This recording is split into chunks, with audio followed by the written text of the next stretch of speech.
Hello there and welcome back to another review. Today we're going to be having a look at the other movie that come with this Angela Mao double pack released from Eureka Entertainment, and that is Hapkido. I've already reviewed Lady Whirlwind, so I thought I'd get round to reviewing Hapkido for you today. Made in 1972 and directed again by Feng, who directed a number of other films that I've reviewed, such as, obviously, as I mentioned, Lady Whirlwind, along with the Shaolin plot. Along with Angela Mao here, we have Wong and Sammo Hung, as well as Wang In-shik, who many of you remember sort of from Way of the Dragon, and as the main villain in Young Master and Dragon Lord. So you get a nice cast in this movie. A lot to be said about Hapkido. It's a really good film, really enjoyable kung fu movie. Well, I say kung fu, the whole premise of it, you probably guessed by the title, is Hapkido. It's a Korean martial art, which I think it was adapted from Japanese jiu-jitsu, I believe. I could be totally wrong there. You'll have to forgive me, not being a martial artist myself, but I think that is maybe the origins in Hapkido. I think it was that's sort of where its roots are. Hwang first became aware of the martial art whilst he was scouting locations in Korea. He had his stars Sammo and Angela Mao study it as much as possible, going as far to sort of base a whole film around the premise of the martial art Hapkido.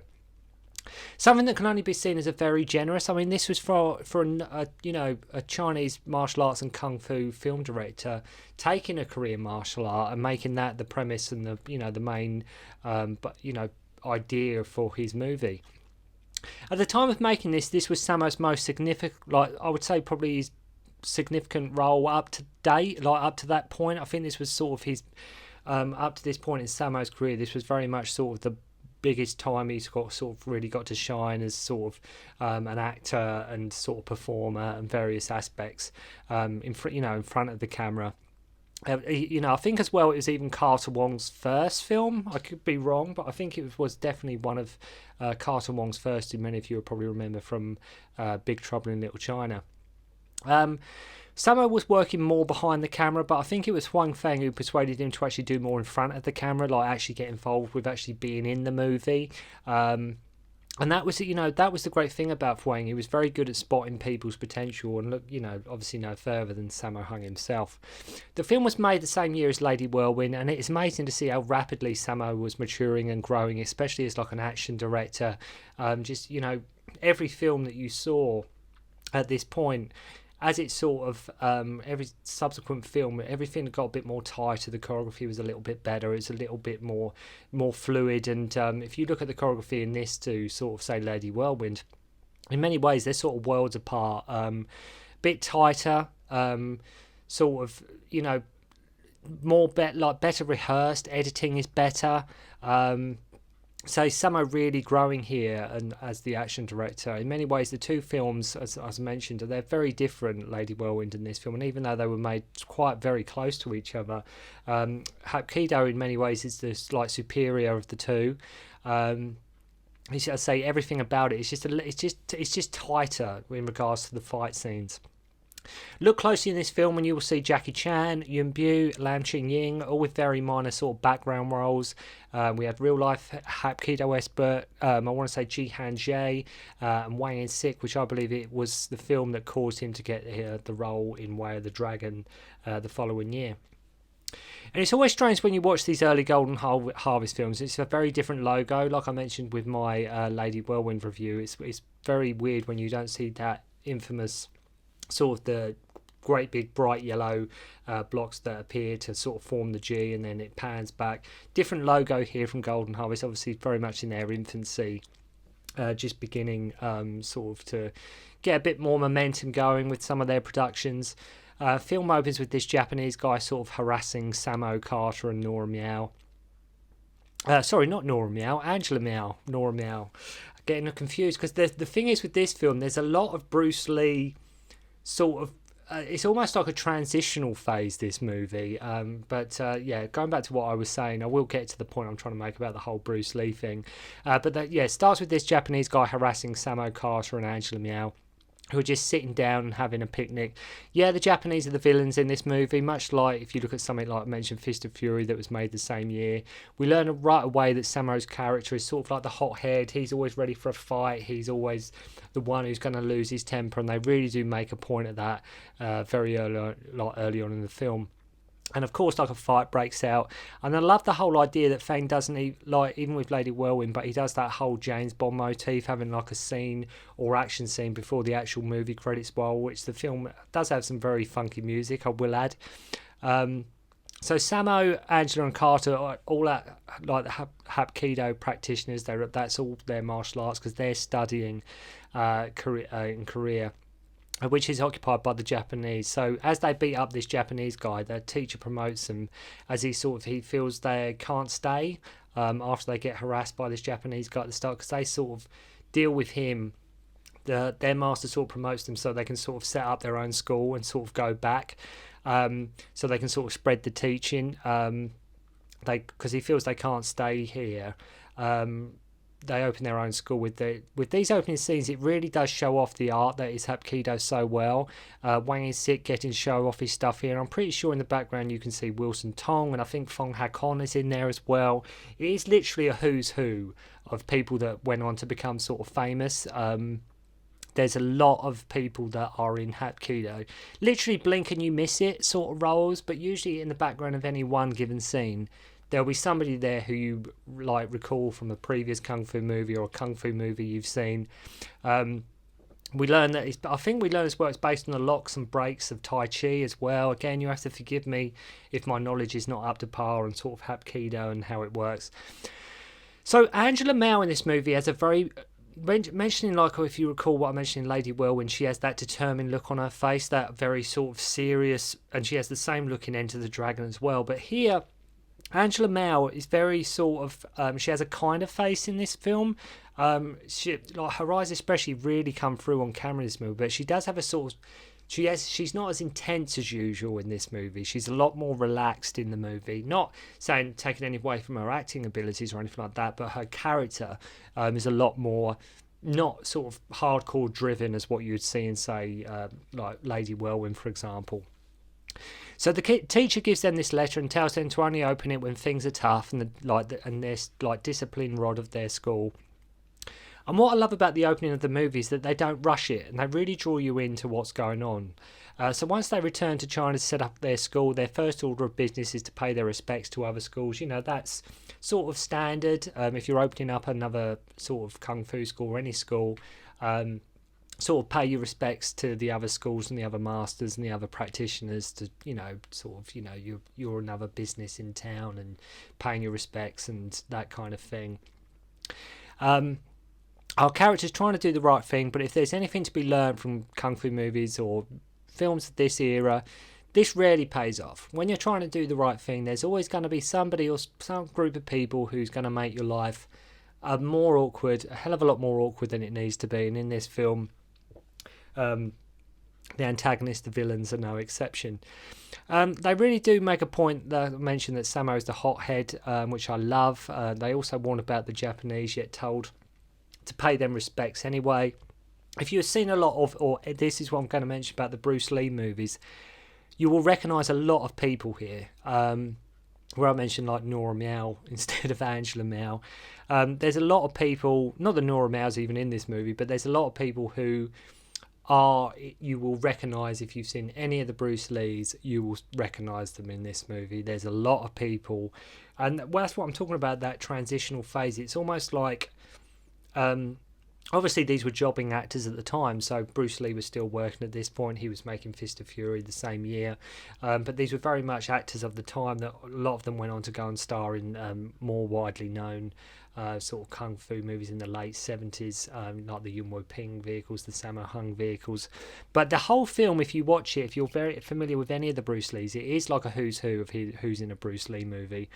I mean, even for Sammo, for God's sake, was in Enter the Dragon with Bruce Lee. So Sammo learns about the Japanese Black Bear School after seeing these two get drunk, and they try to manhandle a woman. Sammo is having a drink with Di Chin, who many of you remember from Way of the Dragon, who scolds him right away for not standing up for justice. So it's a bit, you know, he's having a go at Sammo, like, look, what good are you? You're not even standing up when there's wrong happening. Even though Sammo sort of made a promise that will keep his cool. Sammo actually has a great fight scene here, using tables and props, as you would have come to expect from a Sammo Hung fight scene. Again, the choreography getting a bit more exuberant in sort of like what he, rather than just being fighting, lets you use props, lets you use tables and things like that, almost foreshadowing the many tea house fights he has done throughout his career. Like I mentioned, I always viewed Hapkido as like the perfect crossover film for like the Bruce Lee to the Jackie Chan era, but not Jackie Chan per se, but just that Jackie Chan era. Almost sort of like it's like an early hybrid, if you will, as there are so many Bruce Lee characters in this movie. The Japanese are the main antagonist.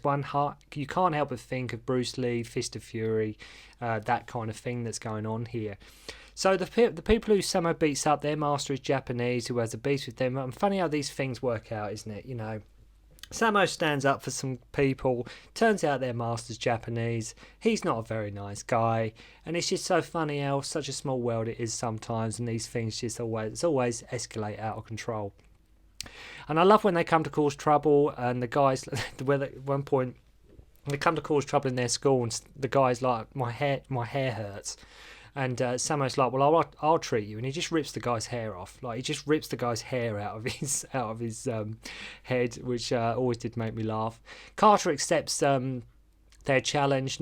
Angela Mao's like, look, we've got to visit them and pay our respects, or it will just get worse. So Carter goes, leaving Angela Mao to mind the fort, where they shatter their group sign, their school sign. So we have these thugs causing trouble in the market with boiling water, to which Sammo takes them on. Sammo pretty much carries it here, using like his jacket as a whip. As mentioned, the choreography is a lot tighter. Editing is better, like I say, especially compared to sort of say Lady Whirlwind that I reviewed previously from this double pack. The choreography is a lot more tighter in Hapkido. Like, it pops and snaps so much more than in Whirlwind. It's giving some great varied camera angles as well, which really adds to it. So Carter visits the Japanese school, and he is absolutely fuming. The guy's absolutely fuming at the school that this new group of people are teaching Hapkido. Of course, they don't let him leave easily, as Sammo beat one of their guys up. You'll recognise the King of Sticks here if you've seen Drunken Master taking on Carter Wong with a sword. You will recognise the guy if you have seen Drunken Master. Carter probably has the best fight scene so far in the movie up to this point, with him taking on their school and completely and utterly owning them, as mentioned. You can't help but make similarities to Fist of Fury with this movie. I know Fist of Fury obviously had nothing to do with Hapkido, but that whole idea of two schools, one's Japanese, they're causing the problems, and there is, and like I say, especially with like a whole like who's who was in a Bruce Lee movie, you can't help but think of Fist of Fury. So despite a good start, Carter ends up getting beaten super bad. I mean, all they wanted to do was like open a Hapkido school, and Carter just gets absolutely wrecked, basically.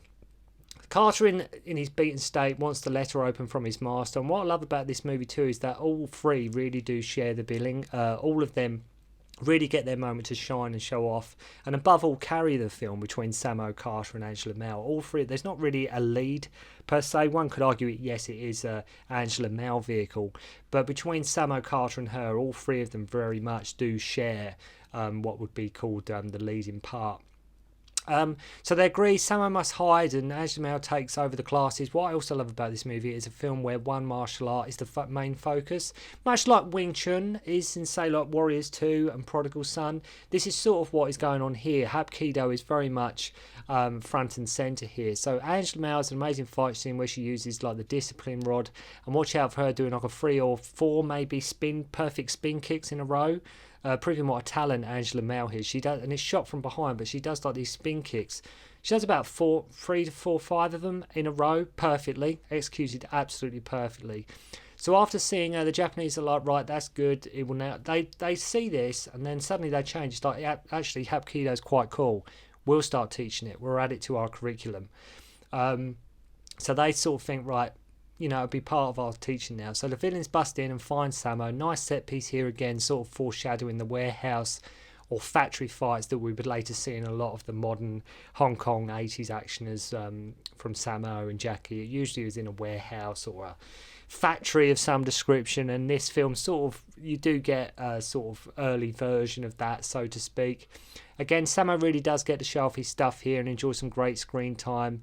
Angela goes to the Japanese school, and I love how she's like holding their sign almost exactly the same way as I mentioned with Fist of Fury, but she's exactly sort of even away holding it exactly the same as Bruce Lee is in Fist of Fury. She absolutely wipes the floor with them at this point. To be honest, even the dojo looks the same as what it does in Fist of Fury.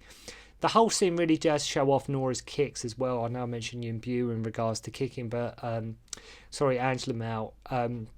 Her kicking is very much, she's a phenomenal kicker, Angela Mao.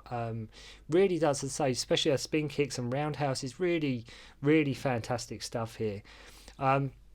What a fierce, awesome fighter she is. Even using her ponytail at some point to whip the guy across the face. You only need to watch this scene to see why Angela, in this day, is such a huge fan base, because she's one of the best, probably one of the best classic female kung fu star. When you're talking sort of classic golden oldies, like sort of Angela Mao is, you know, she's up there. You know, there is a reason why she's really regarded. There is a reason why Bruce Lee was determined to get her in Enter the Dragon, even though they didn't share any screen time. But phenomenal performer and fighter and martial artist, and just a great screen presence all round.